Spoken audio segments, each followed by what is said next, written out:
Hello, everyone. This is Luciana Fernandez saying hello to all of you from Buenos Aires, my dear teachers from Tucumán. I am delighted to have so many teachers joining me in this adventure. As you know, we will be sharing 4 modules and we will be discussing planning remote tasks that guarantee autonomous learning as a possible thing to do in these weird times we are going through. So I'm going to get started now. As I said before, we're going to have 4 modules. And after each of the modules, you're going to have some activities to deal with. So it's very important that you do them after each of the modules. So let me get started by sharing the aims of this session, of this first module. Among the aims for this session, we will discuss quarantine challenges regarding education. We will be asking ourselves whether we should be giving students homework or should we engage students in self-study or both. We will be discussing the role of homework in this very unusual context. We will be discussing homework in quarantine times. We've never been through this situation, so of course we are all rethinking our roles, rethinking the role of our students, rethinking homework, and of course we will begin to learn to plan effective remote tasks. And in this particular first module, we will be talking about the presentation stage. I hope you excuse me, but I'm with a little bit of a cough. So I'm sorry about that. But let's get started with the quarantine challenges. So these are things that we have to ask ourselves before doing anything. How can we design a possible, effective, and pedagogical contingency plan? How can we make this pedagogical contingency plan effective? How can we cover our syllabus contents and skills if we are not giving classes, actually, if we are not there in the classroom with our students? Another question that I think we all need to ask ourselves is whether these are the times for new contents and skills, or if we should be dealing with recycled ones. Another very big question for today is, how can we promote learning without stress? Moving on with more quarantine challenges, how can we present, engage in practice, and assess our students remotely without seeing them in action? And I left like the biggest question for the end today, asking all of you if you think it is so much about technology or if it is a little bit more about methodology. I do have an answer for this. It's very personal, but it's the rationale of this whole workshop. I really believe it's about methodology. I really, really believe it's about methodology. Of course, technology will help us reach our students who are not leaving home and are not coming to school. But it's definitely about what we ask them to do, what we ask them to do with technology, the kind of tasks that we give them, and definitely how we accompany students from a distance. Quite challenging, I would say, but if I have to make certain considerations, I would definitely say that it is not so much about technology, but it's a little bit more about what's being done with it. So today, we are going to talk about ideal scenarios and those scenarios that are not so ideal. So the idea is that we can look for answers together. So let's get started with talking about an ideal world. So I have selected a couple of photographs for you to look at and start thinking together with me. Of course, this is the ideal case scenario. We've got our students with a lot of technology at their disposal. As you can see, they've got their laptops, they've got their computers, they've got their headphones, they've got their materials. And if you can see in some of the pictures on the screen, there's the teacher giving a virtual class. This is the ideal scenario.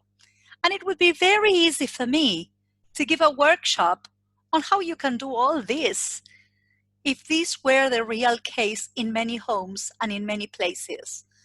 But the truth is that this is not what happens in lots of places.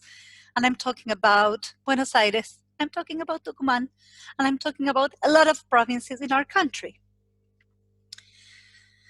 The truth is that if you can rely on technology, thumbs up. But it's quite important that in this very unusual time that we are undergoing, we also talk about technology drawbacks. So the question that I have to ask myself as a teacher is, do all my students have internet access? Can I take it for granted? What about the Wi-Fi quality in the places where my students are from? Can I rely on that? What about their home reality?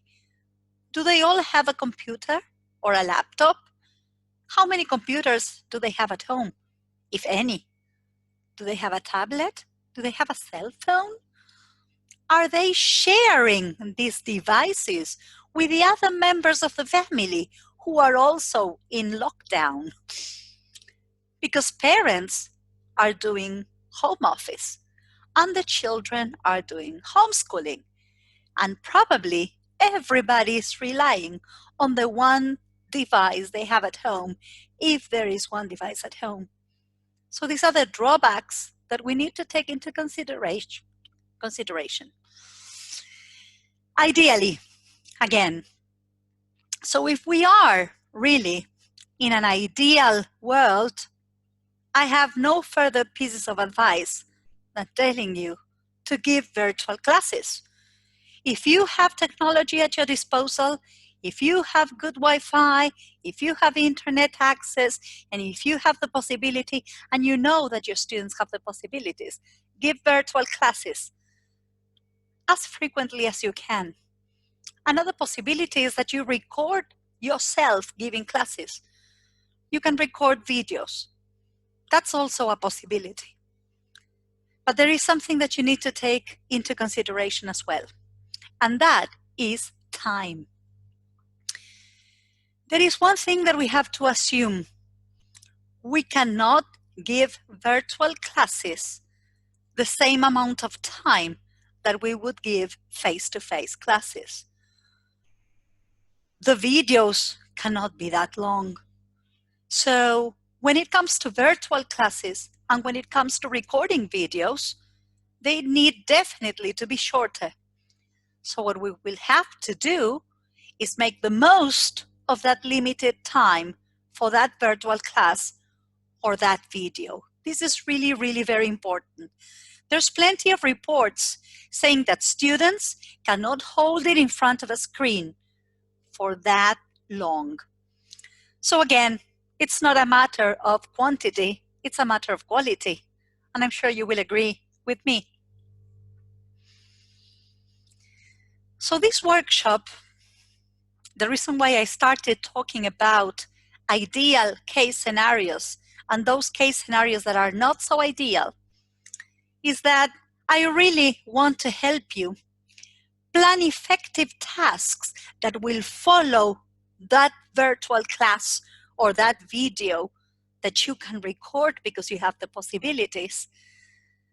But most importantly, today, I want to help you plan, okay? Plan the whole thing if there is no possibility for a virtual class or not even the possibility of recording a video. My initial message today is that you can still give your students high quality tasks to deal with. You can still be part of a high quality pedagogical contingency plan if technology is not that good for you. So I'm answering a little bit the first question. Is it about technology or is it about methodology? Ideally, both together are so powerful. But if one is not that powerful, then the other one needs to be stronger. And I think that methodology here is the answer. Take it from an example from my own home context. I've been checking the kind of homework that my own kids have been receiving. And let me tell you, they have had a little bit of everything. They've had virtual classes, they have had videos, and they have been sent plain Word documents. One of the best, in my opinion, remote tasks that one of my sons had to deal with was just a plain Word document. So sometimes you see teachers using so much technology because they have the possibility, but yet the task is not high quality. That's what I mean. So hopefully today I'm going to show you how you can plan high quality remote tasks that will absolutely help your students learn autonomously and without stress. Something that I consider very, very important in these very unusual times that we are living. So the message for this initial part today is that, first of all, you need to understand your possibilities, your own possibilities. I don't think these are the times for you to learn 1,000 technological tricks. It's not the time now. It's the time to understand your possibilities and to make the most of those possibilities you have. And at the same time, we need to be realistic and understand, of course, the reality, all right, the possibilities of our students. I think it's mandatory. I think it is absolutely important that we do, because the moment we do, we are on the right track. All right? Thank you very much. This has been the first part. Let's move on to the second part.